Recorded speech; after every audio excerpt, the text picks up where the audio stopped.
The greenhouse effect. Have you ever seen a greenhouse? Let me show you. This is a greenhouse. The temperature is much higher inside the greenhouse than outside. In a greenhouse, the sun's heat can come in but cannot go out. The trapped heat warms the plants and the air inside. Greenhouse create a sheltered environment for plants by using solar radiation to trap heat. The system of heating and circulating air helps to create an environment in a greenhouse that can sustain plants. This is an example of greenhouse effect. Similarly, the greenhouse effect keeps our planet warm. Without it, the earth would be a very cold place where we would not survive. Therefore, the trapping of sun's radiation by greenhouse gases to keep the earth warm is called greenhouse effect. And the gases trap the sun's heat are called greenhouse gases. The greenhouse gases are carbon dioxide, nitrous oxide, and methane.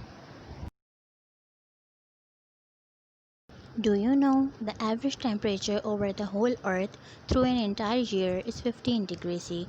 Without the natural greenhouse effect to trap the sun's energy, it would be minus 15 degrees C.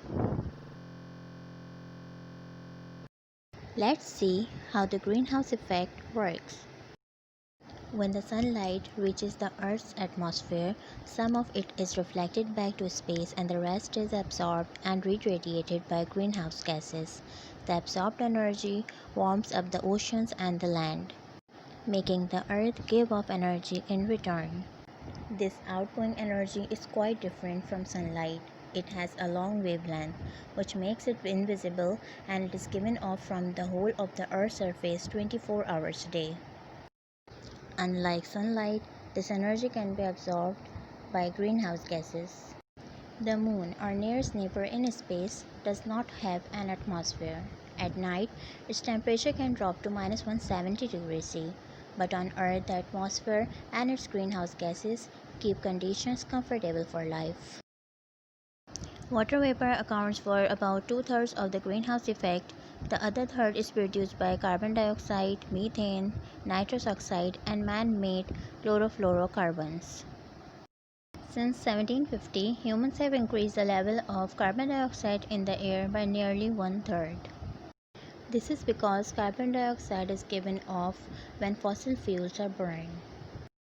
In industrialized countries, over one-third of the carbon dioxide released into the atmosphere comes from burning fuels such as coal, oil, and natural gas to generate electricity.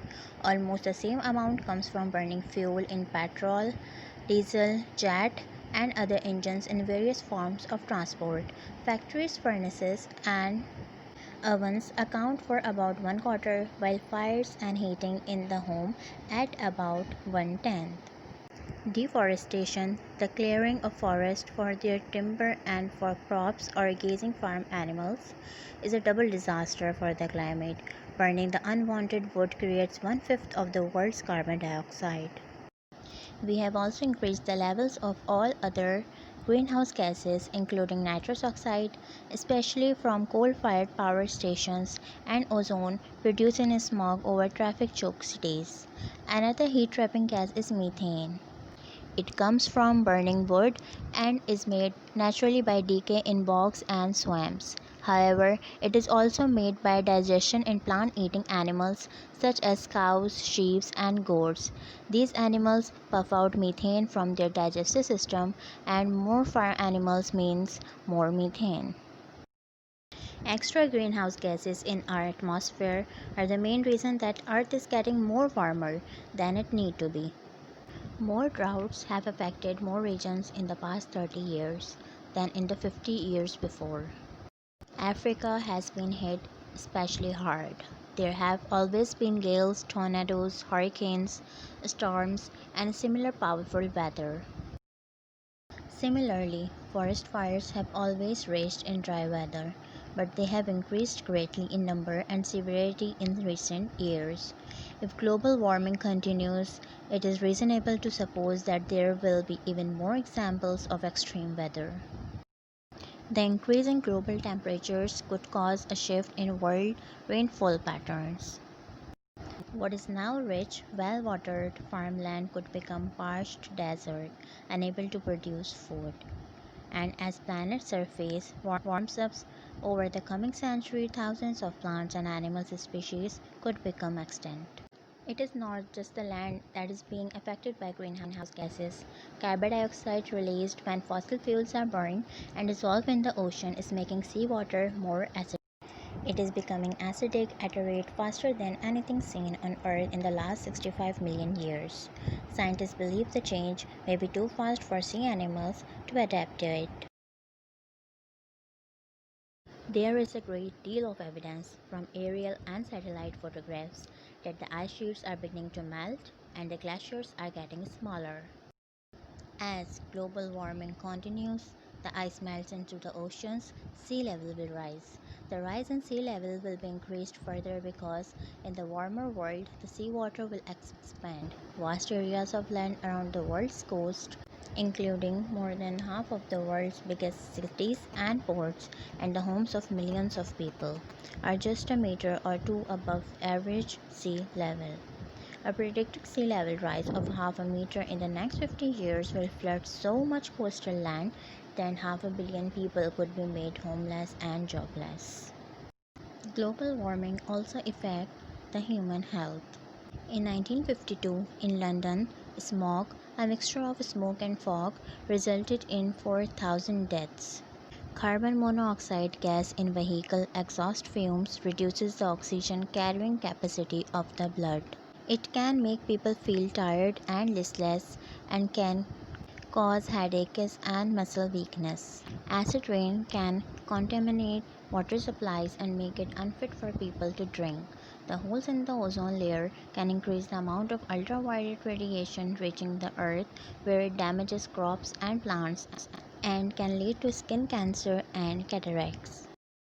Our modern lifestyle uses a lot of energy, and almost all of it comes from fossil fuels, coal, oil, and natural gas. We all produce ever growing amounts of waste, from plastic packaging to the gases released by chimneys and car exhaust. Some of these gases damage the ozone layer, produce acid rain, or trigger photochemical smog.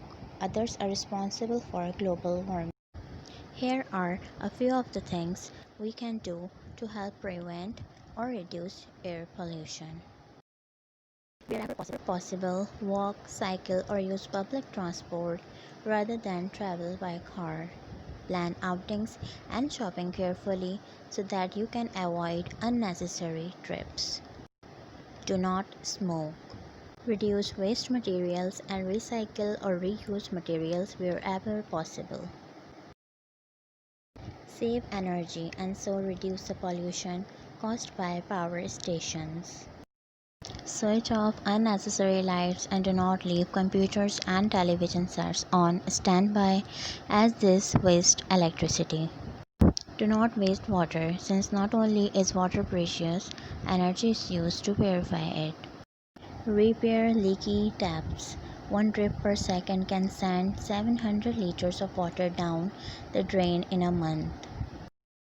Use fair disposable items such as plastic cups and paper plates. Put on a sweater rather than turn up the heating. In the home, lots of house plants help to clean the air indoors. Plant more trees. Living trees take in huge quantities of carbon dioxide and use it for growth, but not when they have gone. Forest trees help to lower carbon dioxide levels in the atmosphere. And the last thing is help in community projects to clean up your environment.